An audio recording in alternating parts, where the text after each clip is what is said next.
गरियाई बा भतार तो चिल्ला चिल्ला था जलम कोनो फर्क ना पड़ेला आ तारा चिल्ला सम डेरा जाए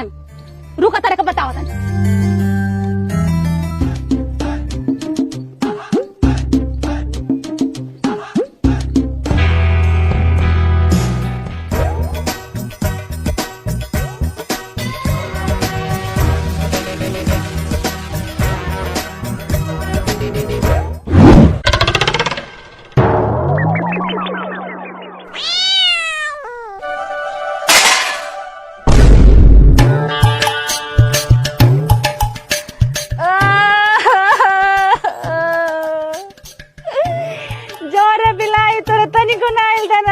जे बनैला बहु का खाई रे बाबा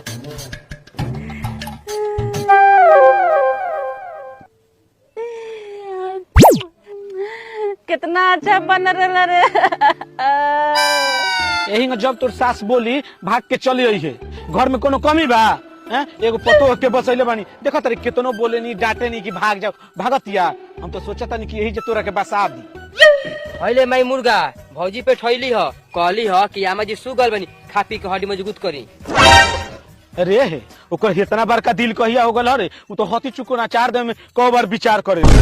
ये छोड़ जाए दे हमनी के खायला से न मतलब बा हो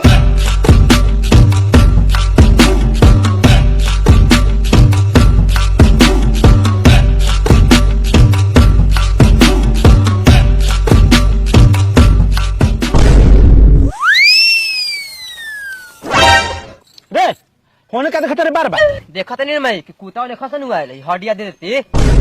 दे नाम चबा जाई दांत टूट जाई दांत टूट जाई हां अरे हम तो हाथी के हड्डी चबा जानी मुर्गे के हो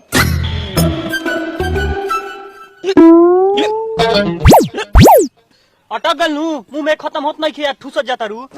रोको पानी लेके आवा तनी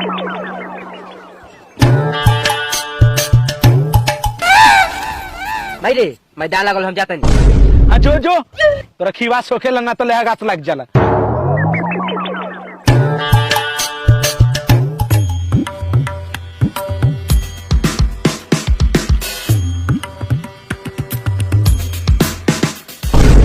बाप रे बाप हमरा तो बुझाइले कि मुर्गवा सारा बिलाई लेके चल गई बिया हमरा का पता ले कि बड़का बिलार मुर्गा लेके बैठल बा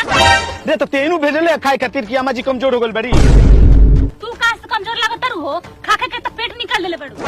रे अपन पेट फुलाई चाहे मुंह फुलाई तोर बाप मतारी देता देख लिया मत हमर माई बाप मत जाई ना तो ठीक ना होई ना तो का कर लेबे रे बिगड़ल माई बाप के बिगड़ल बेटी का तेरे माई बाप के बिगड़ करिया बुढ़िया हां रे कहने का कर लेबे का कर लेबे